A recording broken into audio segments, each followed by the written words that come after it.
இன்னைக்கு நம்ம கந்தர் அனுபூதியில 2வது பாடல் பார்க்க போறோம். எப்பவும் பலஸ்துதியில எப்படி கிருபானந்த வாரியார் அவர் ஆரம்பிக்கும் போதும் சரி முடிக்கும் பொழுதும் சரி கந்தர் அனுபூதியிலே இருக்கக்கூடிய பாடல் சொல்லுவார் அப்படின்னு சொன்னேன்ல, அது மாதிரிதான் நானும் சொல்லணும்னு விருப்பப்படுறேன். அதனால முதல்ல அந்த பலஸ்துதியை சொல்லிடுறேன். உருவாய் அருவாய் உளதாய் இலதாய் மறுவாய் மலராய் மணியாய் ஒளியாய் கருவாய் உயிராய் கதியாய் விதியாய் குருவாய் வருவாய் அருள்வாய் குகனே. இப்ப நம்ம 2வது பாடல் பார்க்கலாம். நான் போன பதிவுல தெரியாம 51 பாடல்கள் தான் இருக்குன்னு சொல்லிட்டேன். ஆக்சுவலா அது மொத்தம் 100 பாடல்கள், கடவுள் வாழ்த்து சேர்த்து ஒரு பாடல் சேர்த்து 101 பாடல்கள். இப்ப நான் 2வது பாடலை படிக்கிறேன். உல்லாச நிராகுல யோக வித சல்லாப வினோதனும் நீ அலையோ எல்லாமர என்னை இழந்த நலம் சொல்லாய் முருகா சுரபூபதியே. கொண்டு கூட்டு முறை, இதை எப்படி கொண்டு கூட்டி படிக்கணும் அப்படின்னா, முருகா சுரபூபதியே உல்லாச நிராகுல யோக வித சல்லாப வினோதனும் நீ அலையோ எல்லாம் அற என்னை இழந்த நலம் சொல்லாய். இப்ப நம்ம பதம் பிரிச்சு பொருள் பார்க்கலாம்.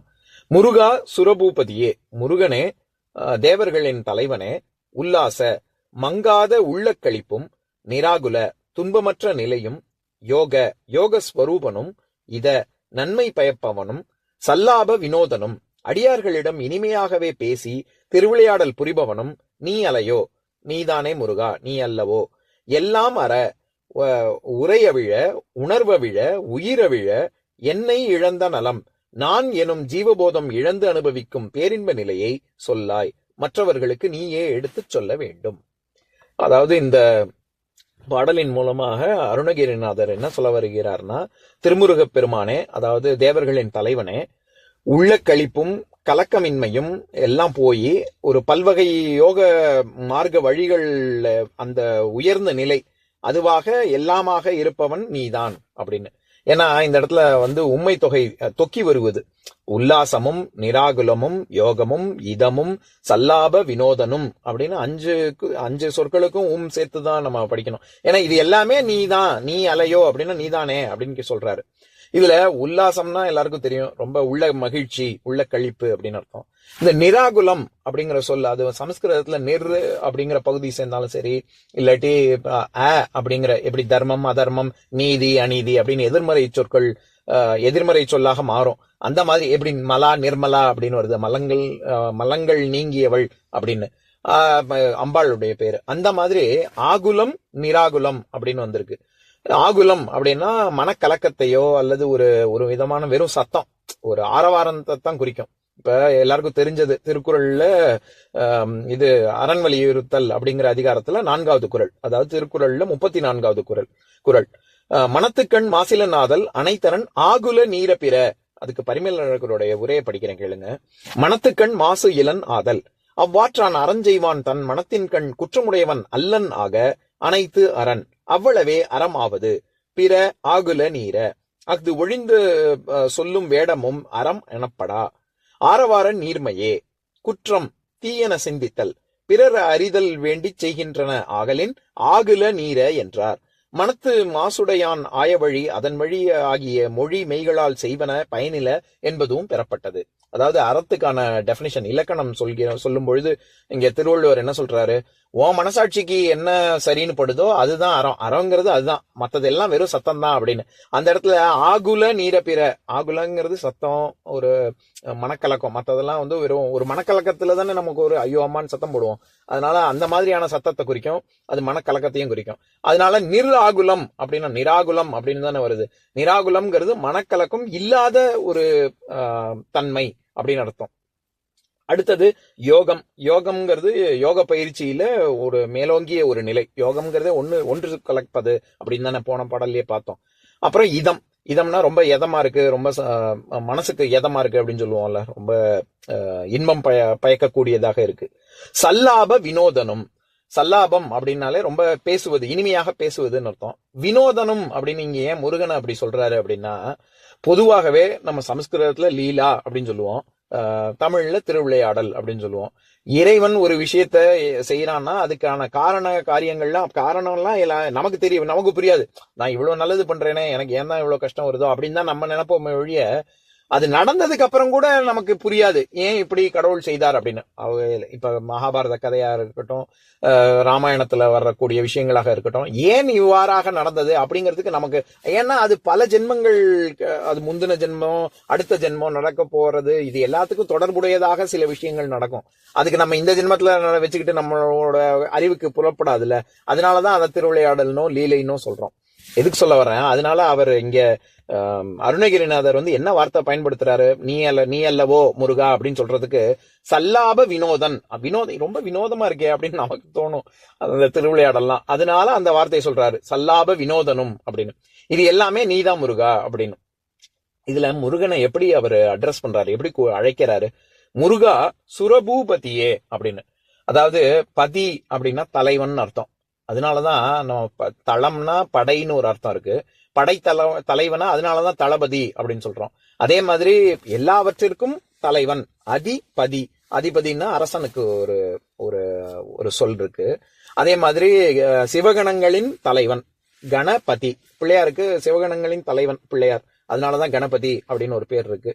அதே மாதிரி மக்கள் அனைவருக்கும் தலைவன் ஜன அதிபதி ஜனாதிபதி அப்படின்னு அதனாலதான் சொல்றோம். எதுக்கு இந்த மாதிரி சொல்றேன், அந்த மாதிரி பூபதி அப்படின்னு சில பேர் வச்சுப்பாங்கல்ல, அது சிவனைத்தான் குறிக்கும். இந்த எல்லா உலகங்களுக்கும் பூன்னு சொல்லிட்டாலே அது பூமியை குறிக்கும்னு அர்த்தம் இல்ல. பூமின்னு ஒரு அர்த்தம் இருக்கு, எல்லா உலகங்களுக்குமே பூனாலே உலகம்னு அர்த்தம். அதனால எல்லா உலகங்களுக்கும் தலைவன் பூபதி அப்படின்னு. இங்க இவர் என்ன சொல்றாரு, சுரபூபதி அப்படின்னு சொல்றாரு. சுரர்கள்னா அசுரர்கள், இது அசுரர்கள் இல்ல தேவர்கள்.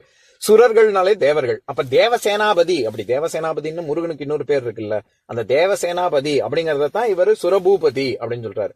இப்பேற்பட்ட முருகனை நீ என்னெல்லாம் சொல்றாரு, உல்லாசம், நிராகுலம், யோகம், இதம், சல்லாப, வினோதன், நீ இது எல்லாமே நீ தான். இப்பேற்பட்ட நீ எனக்கு என்ன பண்ணணும், எல்லாம் அற என்னை இழந்த நலம் அப்படின்னு.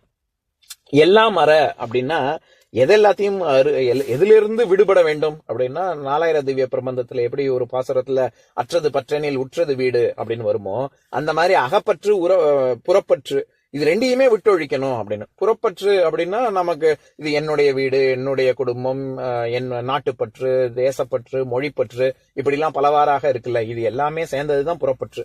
அகப்பற்றுங்கிறது நான் எல்லாருக்கும் அவங்கவுங்க உயிர்னா வெள்ள கட்டி தானே, என்னோட உயிர் சம்பந்தப்பட்டது. அது எக்காரணத்தை கொண்டும் நான் மத்தவங்க நான் தானே முதல்ல, எனக்கு நான் தான் முதல்ல. அந்த மாதிரியாக இருக்கக்கூடிய மமகாரம், அகங்காரம், இது எல்லாம் விட்டு ஒழிக்கக்கூடியது. இது எல்லாத்தையும் அகப்பற்று புறப்பற்று ரெண்டையும் சேர்த்து சொல்லணும் அப்படிங்கறதுனால எல்லாம் அற அப்படின்னு சொல்றாரு. அதே மாதிரி எல்லாம் அற என்ன பண்ணணும், என்னை இழந்த நலம். இந்த இடத்துல என்னை இழந்த நலம்னு என் அப்படிங்கிறது அந்த அகங்காரம் அமகாரத்தை தான் சொல்றாரு. இது எல்லாத்தையும் இழந்த ஒரு நிலை, அதுதான் அனுபூதி. நம்ம போன பாடல்லையே பார்த்தோம்ல, அனுபூதிங்கிறது இந்த முக்தியை ஏன் குறிக்குது அப்படின்னு. அந்த மாதிரி ஒரு ஜீவன் முக்தி நிலையை அடைவது, ஜீவன் முக்தர்களாக நான் மாற வேண்டும், அதுக்கு நீ தான் எனக்கு உபதேசிக்க வேண்டும். சொல்லாய் முருகா சுரபூபதியே அப்படின்னு சொல்றாருல, நீ தான் எனக்கு உபதேசித்து அருள வேண்டும் அப்படின்னு சொல்றாரு. போன பாட்டுல உன்னை பாடுவதே எனக்கு தொழிலாக நீ தந்தருள வேண்டும் அப்படின்னு கேட்கிறாரு. இந்த பாட்டுல உபதேசம் பெற்று உன்னிடம் இருந்து உபதேசம் பெற்று நான் முக்தி அடைய வேண்டும் அப்படின்னு கேட்கிறாரு. இது நம்ம கண்டவர் விண்டிலர் விண்டவர் கண்டிலர் அப்படின்னு சொல்றோம்ல. அப்ப அருணகிரிநாதர் முக்தி நிலையை அடையலையா அப்படின்னா, இதுக்கு 2 விதமா பொருள் சொல்ல முடியும். சொல்லாய் முருகா சுரபூபதியன்னா, முருகா நீதான் என் வாக்குல எல்லோருக்கும் சொல்ல வேண்டும். ஏன்னா இந்த சித்தர்கள்லாம் என்ன சொல்லுவாங்க, அவர்கள் அந்த முக்தி நிலையை அடைந்து விட்டு அவங்க திரும்பி அவங்களுடைய ஜீவனுக்குள்ள புகும் பொழுது அவங்களுக்கு பேச்சே வராது, அவங்க மௌனியாக தான் இருப்பாங்க. அதனால முருகா நீயே தான் என்னுடைய வாக்குல நீ அமர்ந்து நீ எல்லோருக்கும் மற்றவங்களுக்கு எல்லாம் யான் பெற்ற இன்பம் பெருக இவ்வையகம் அப்படின்னு சொல்றாங்கல்ல, அந்த மாதிரி நீ தான் என் வாக்குல மற்றவங்களுக்கு இந்த நிலையை எடுத்துரைக்க வேண்டும் அப்படின்னு ஒரு அர்த்தம் சொல்லலாம். இன்னொன்னு சொல்லாய் முருகா சுரபூபதியேன்னா, எனக்கே இன்னும் முக்தி நிலையெல்லாம் இல்ல, அவர் தன்னடக்கத்துல சொல்றாரு அப்படியும் எடுத்துக்க முடியும். அதாவது நீ தான் எனக்கு இதை கொடுக்க வேணும். எப்படி போன பாட்டுல எனக்கு தொழிலை கொடுக்க வேணும்னு பாடும் தொழிலை உன்னை துதி பாடுவதே எனக்கு தொழிலாக தர வேண்டும் அப்படின்னு சொல்றாரோ, இதுலயும் வேண்டுகிறார், எனக்கு உபதேசம் வேண்டும் அப்படின்னு வேண்டுகிறார் அப்படின்னு பொருள் சொல்ல முடியும்.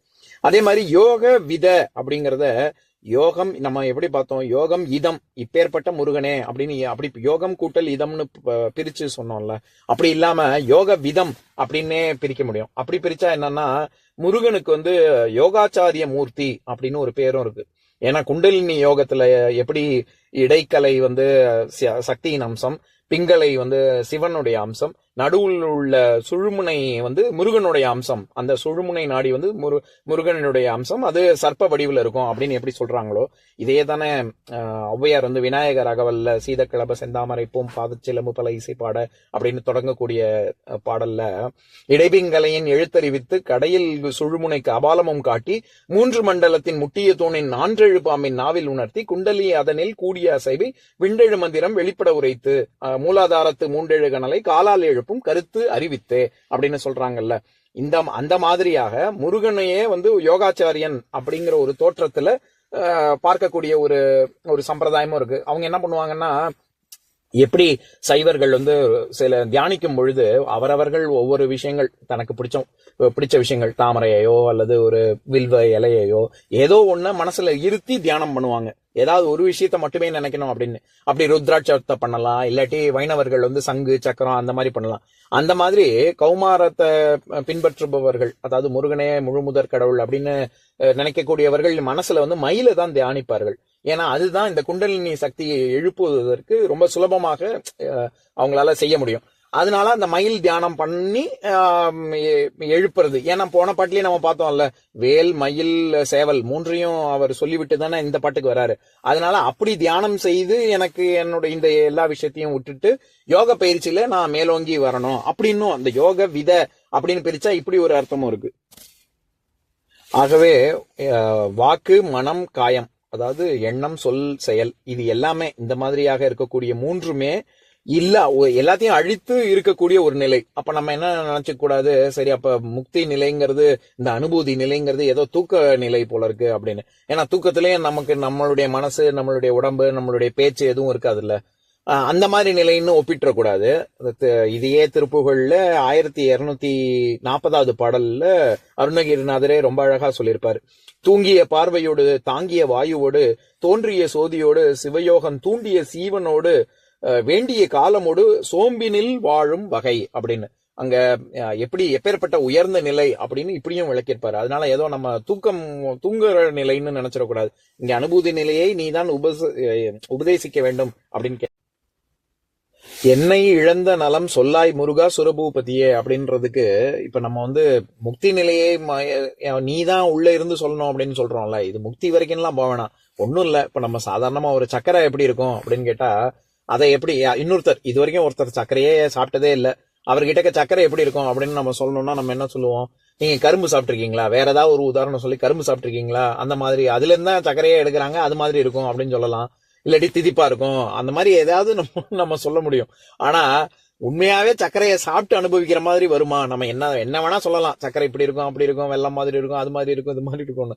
ஆனா அவர்கிட்ட ஒரு வாய் சர்க்கரையை கொடுத்து இந்த சாப்பிடுங்க இப்படித்தான் இருக்கும் அப்படின்னு சொன்னா அவங்க வாங்கி சாப்பிட்டு இப்படி இருக்குமோ அது மாதிரி நம்ம என்ன ஆனாலும் நம்ம சொல்லவே முடியாது. 1000 உதாரணம் கொடுக்கலாம், ஆனா நிஜமா சாப்பிடுற மாதிரி வராது. ஒரு சாதாரண சர்க்கரைக்கே இப்படின்னா அப்ப முக்தி நிலை எப்பேற்பட்டது, பேரின்ப நிலை எப்பேற்பட்டதா இருக்கும்? என்னதான் 1000 வார்த்தை போட்டு சொன்னாலும் சொல்ல முடியாது இல்ல. அதனாலதான் இங்க வந்து சொல்லாய் முருகா சுரபூபதியே அப்படின்னு நீ தான் சொல்ல முடியும், வேற யாரும் சொல்ல முடியாது அப்படின்னு முருகன்ட்டியே அதை விட்டுறாரு, கேட்கிறாரு. இப்ப நான் பாட்டை இன்னொரு தடவை படிக்கிறேன், கேளுங்க. உல்லாச நிராகுல யோக வித சல்லாப வினோதனும் நீ இயலையோ எல்லாமற என்னை இழந்த நலம் சொல்லாய் முருகா சுரபூபதியே. இன்னொரு நாள் இன்னொரு பாட்டு பார்க்கலாம்.